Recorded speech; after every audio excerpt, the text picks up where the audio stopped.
Assalomu alaykum barchaga. Siz yana King Motors avtosalonining YouTube'dagi rasmiy kanalidasiz. Bugun ham sizlarga yangi bo'lgan avtomobilni ko'rsatmoqchimiz. Orqamizda turgan avtomobil BYD Yuan-Up. Bu oddiygina BYD Yuan-Up emas, 2025-yilda ishlab chiqarilgan yangilangan Smart Drive Yuan-Up hisoblanadi. Avtomobilimizning old qismida deyarli o'zgarishlar bo'lmagan. Buni o'zingiz ham ko'rsangiz bo'ladi. Faqatgina bo'lgan o'zgarishlar aynan old qism bamperida oldin 2 dona Parktronic sensorlari bo'lardi. Bu avtomobilimizda endi xuddi shu Parktronic sensorlar 6 dona bo'lgan, ya'ni 4 taga ko'paytirilgan, chunki bu ham Smart Drive. Hamda mana bu qismda ko'rishingiz mumkin, oldin 1 dona bo'lardi, qo'shimcha kameralar o'rnatilgan. Xuddiki BYD Champion Smart Drive qanaqa bo'lsa, bu avtomobilimiz ham xuddi shunaqangi Smart Drive pozitsiyada, shuning uchun bunda ham qo'shimcha kameralar qo'shilgan avtomobilda va buni endi qo'shimcha opsiyalari yo'q, oldin qo'shimcha opsiyalari bo'lardi. Bu haqida ham video qilganmiz, ko'pchilik ko'rgan bo'lsa ham kerak. Va unda 17 dyumli disklarni siz qo'shimcha to'lov evaziga olishingiz mumkin edi. Endi u narsalar yo'q. Avtomobil faqatgina mana shunaqangi 16 dyumli disklar bilan chiqadi. Va avtomobilimiz Smart Drive bo'lgan evaziga yon tomon qanot qismlarida ham qo'shimcha kameralar qo'yilgan, hamda yon ko'zgularimizni mana bu dastaklarda ham aynan avtomobilimiz uchun qo'yilgan qo'shimcha kameralarni ko'rishimiz mumkin. 360 gradusli kameramiz esa o'z holatida, o'z joyida saqlab qolingan. Kalitlar, eshiklarda kalitsiz kirish funksiyasi bor, hamda dastaklari o'zimizga xos bo'lgan an'anaviy ko'rinishda, boshqa avtomobillarnikiga o'xshab kuzovdan chiqib kelmaydi. Oddiy bo'lgan eshik dastaklari o'rnatilgan, orqa oynalar bularda kuydirilgan bo'lmaydi. Boshqa avtomobillarda kuydirilgan bo'lardi. Bunda oddiy qoldirib o'tilgan. Endi podveska qismiga keladigan bo'lsak, bu avtomobilimizning old qismida McPherson, orqa qismida esa yarim mustaqil bo'lgan ko'prikchakli podveska o'rnatilgan avtomobilimizda, ya'ni o'zimizdagi Tracker'lar bilan va Kia Sonet'lar bilan deyarli bir xil bo'lgan podveska ushbu avtomobilimizda ham mavjud. Hamda mana shu narsasiga ahamiyat berishingizni xohlardim. Kuzov bo'yicha mana old qismda ham bor, mana bu qismlarda ham xuddiki Yuan-Up'ni o'zini bir dizayni, stilistikasi desak bo'ladi, shunaqangi joylari bor. Buni hozir orqa qismga o'tganda ham ko'rishingiz mumkin. Yuan-Up avtomobilimizning orqa qism chiroqlari to'liqligicha monoqosh shaklida joylashtirib o'tilgan. Aynan mana shu kattakon bo'lgan stop chiroqlari bizga BYD Han avtomobilini ham ozgina eslatib yuboradi. Bu yerda esa BYD logotiplarini ko'rishimiz mumkin va bu ham Smart Drive bo'lganligi uchun mana bunaqangi yozuvlar ham ushbu avtomobilimizda mavjud va mana bu qismda ham qo'shimcha kameralarni ko'rishimiz mumkin.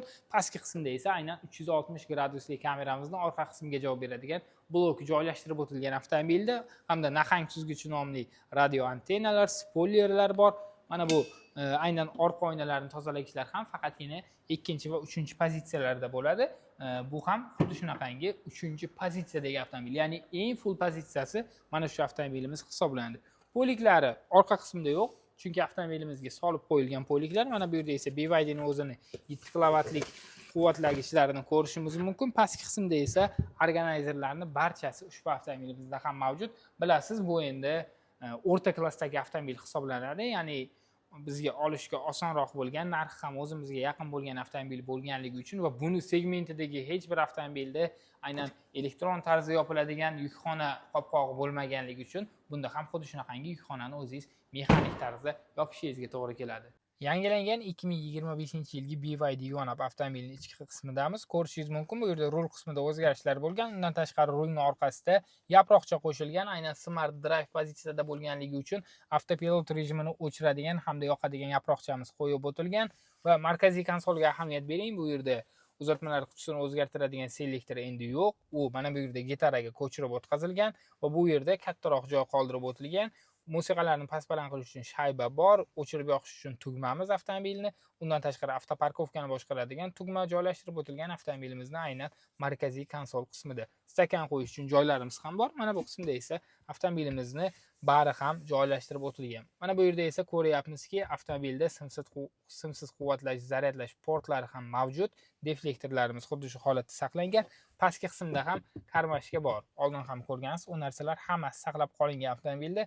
Boya aytib o'tdim, oldin 3-pozitsiyaga 4 ta pozitsiya bo'lardi BYD Yuan-Up. 4-pozitsiyaga qo'shimcha opsiya qilish mumkin edi. U qo'shimcha opsiyalarning ichida avtomobilning old qism o'rindiqlarida sovutish tizimi, yondagi o'rindiqni elektron boshqarish, orqa o'rindiqlarga bosh yonchiqlari va hedaplarni qo'shtirardingiz. Endi u narsalar yo'q va avtomobilda keragicha bo'lgan narsalarni qo'yib o'tilgan, ya'ni ikkala old o'rindiqlarda isitish hamda sovutish funksiyasi bor. Ikkala old o'rindiqlarimiz to'liq elektron boshqariladi. Undan tashqari mana bu yerda head up displeyimiz bor. Mana bu yerda tablo bor va bu avtomobilimiz ham smart drive bo'lganligi uchun hozir mana ko'rishingiz mumkin. Ko'ryapsizmi? Endi yon atrofdagi mashinalarni, undan tashqari esa harakatlanayotgan odamlarni ham ko'rsatib keta oladi. Xuddiki BYD Champion, BYD Tang va Li avtomobillarda bo'lardi birinchi. Xuddiki shularga o'xshash bo'lib, bu yerda avtomobillarni ko'rsatib ketaveradi bu avtomobilimiz ham, chunki bu ham smart drive pozitsiyada. Va gitara qo'yib o'tilgan. Mana bu qismda esa aynan biz cho'tkalarni boshqarishimiz mumkin. Chiroqlarni boshqarish esa avtomobilni mana bu qismida joylashtirib ketilgan. Ya'ni siz bu yerdan mana chiroqlarni avtoga qo'yib qo'yasiz, o'zi avtomatik tarzda qorong'u bo'lganda yonadi. Kunduz kuni, ya'ni kun yorishganda esa o'zi avtomatik tarzda o'chadi. Ambient chiroqlarimiz ham bor. Kichikgina qilib qoldirib o'tilgan avtomobilimiz juda ham bejirim tarzda o'rnatib ketilgan. Va bu avtomobilimizni oldin siz qo'shimcha opsiya sifatida 8 dona dinamik olishingiz mumkin edi. Endi esa dinamiklar soni 6 taga qisqartirilgan va qo'shimcha opsiya yo'q.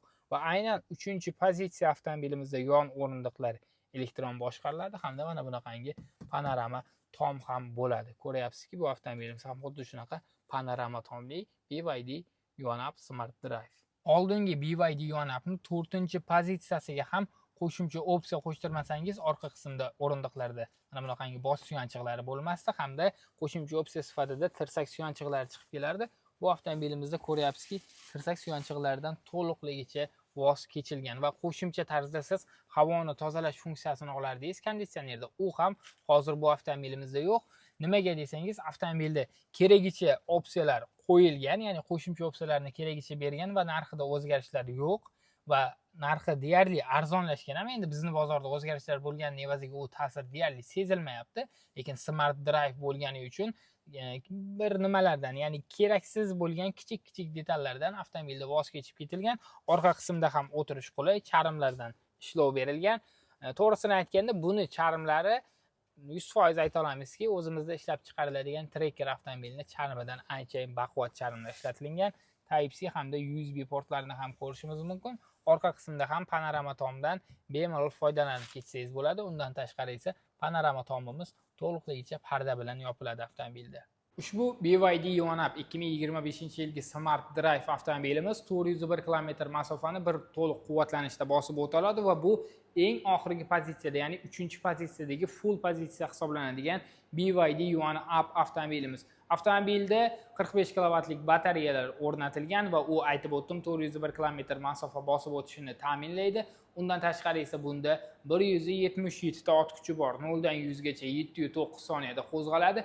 Maksimal tezlik esa 160 km/soatni tashkil qiladi. Va bu avtomobilimiz ko'ryapsiz, o'zini segmentida O'zbekiston bozorida sotilayotgan Tracker, undan tashqari Kia Sonetlardan ham ot kuchi bo'yicha ham ustunlik qiladi. Undan tashqari esa mana shu aynan Smart Drive bo'lganini o'zi, ya'ni avtopilot tizimi qo'shilganini o'zi ham avtomobil ulardan texnologik jihatdan anchayin ilg'orligini bittada isbotlab bera oladi. O'rindiqlarda esa isitish hamda sovutish funksiyalari ham ushbu avtomobilimizda mavjud va bu segmentda eng asosiyisini aytaman, bu segmentda siz head up displeyni ko'p ham avtomobildan olmaysiz. Bu avtomobilimizda esa aynan o'sha head up displaylari bor. Va bu avtomobilimiz 2025-yilda ishlab chiqarilgan 03-oy, ya'ni mart oyining 31-sanasida zavoddan chiqqan. Bunga ham nomerlarini taqqanmiz. Tayyor holatda kelasiz, yarim soatda nomingizga rasmiylashtirib beramiz. Narxi bilasiz, hozir o'zgarishlar bo'lgan, ya'ni utilizatsiya yig'imlari oshirilgan. Bu ham endi qo'shtirnoq ichida aynan buni sotilishi uchun qilingan, bizda emas, boshqa joyda sotilishi uchun. Shuning uchun bu avtomobilimizda o'zgarishlar bo'lgan. Poligonlarga navbat olishda ham qiyinchiliklar bo'lganiga qaramasdan biz buni nomerlarini olib tayyor holatga keltirib qo'yganmiz. Ovoragarchiliklarsiz kelasiz, yarim soatda nomingizga rasmiylashtirib beramiz. Narxi 23,000 AQSh dollari deb baholangan va bu avtomobilimizni narxidan o'tib beradigan joyi ham bor. Pastdagi raqamlarga aloqaga chiqsangiz yana batafsil ma'lumot olasiz. Narxini ham ozgina kelishsangiz bo'ladi avtomobilni. Aytib o'taman, BYD YONAP avtomobilimizdan bir dona tayyor holatda kelasiz, xarid qilasiz, ketasiz. Sizni esa King Motors avtosalonida kutib qolamiz. Keyingi videolarda ko'rishguncha xayr. Avtomobilda bo'lgan o'zgarishlar sizga yoqdimi? Shuni izohlarda yozib qoldiring. Ya'ni aynan markaziy konsolda juda ham katta o'zgarishlar bo'lgan. Sizga yoqqan bo'lsa, yoqdi deb yozib qoldirasiz, yoqmagan bo'lsa, oldingisi yaxshi deb yozib qoldirsangiz biz anchayin xursand bo'lgan bo'lamiz. Ya'ni bizni qilayotgan ishimizga siz tomoningizdan berilayotgan baho ham bu kommentariyalar, ya'ni izohlar hisoblanadi, layklar hisoblanadi. Shunday ekan, layk bosishni ham esdan chiqarmang. Keyingi videolarda ko'rishguncha xayr.